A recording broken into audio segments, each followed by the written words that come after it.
হাসপাতালগুলোতে বাড়ছে ডেঙ্গু রোগীর সংখ্যা। সারা দেশে ডেঙ্গু জ্বরে আক্রান্ত হয়ে এখন পর্যন্ত হাসপাতালে ভর্তি হয়েছেন 561 জন। দর্শক, রাজধানীর বিভিন্ন হাসপাতাল ঘুরে সবশেষ খবর জানাচ্ছেন সহকর্মী প্রমা চৌধুরী। প্রমা, হাসপাতালে ডেঙ্গু রোগীর চাপ কেমন দেখছেন এবং এই মুহূর্তে ডাক্তাররা কি পরামর্শ দিচ্ছেন? মুগদা সরকারি হাসপাতালে এবং এখানে এসেই প্রথমত যে চিকিৎসকদের সাথে কথা বলে জানতে পেরেছি যে এই বছর কিন্তু ডেঙ্গু রোগীর সংখ্যা গত বছরের চেয়ে একটু কম। তারপরে আমি যদি এই পাশে একটু দেখাই যে ডেঙ্গু রোগীর যে বয়স সীমাটা এবার হচ্ছে 15 বছর থেকে 17-18 এই বয়সী এবং 35 বছর 45 বছর এই ধরনের মাঝ বয়সী এবং যারা টিনেজ আছেন এরকম আসলে বেশি ভর্তি হচ্ছেন।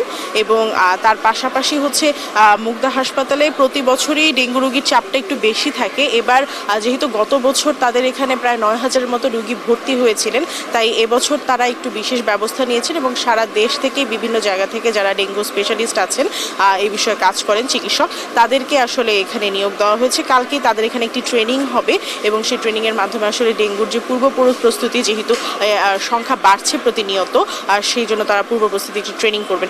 তার পাশাপাশি হচ্ছে এই মুহূর্তে এখানে ভর্তি আছে 130 জন এবং প্রতিদিনই ডিসচার্জ হলেও প্রতিদিনই কোনো রোগী ডিসচার্জ হলেও বেশিরভাগ হচ্ছে ভর্তি আছে যারা, তাদের সংখ্যাটা হচ্ছে 100 জন।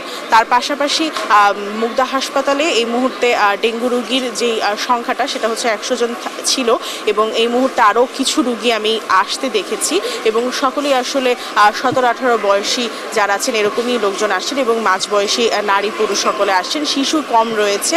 আর তার পাশাপাশি ফয়সাল আরেকটু বলে রাখি যে ডেঙ্গুর এবারের সিমটমটা হচ্ছে পেট খারাপটা বেশি হচ্ছে বলে জানিয়েছেন চিকিৎসকরা। এই ছিল আমার হাতে পাওয়া মুগদা হাসপাতাল থেকে সর্বশেষ খবরাখবর। প্রমা, আপনাকে ধন্যবাদ। এনজিওর কিস্তি প্রথমবার বিকাশ পেমেন্ট করলেই 20 টাকা ইনস্ট্যান্ট ক্যাশব্যাক।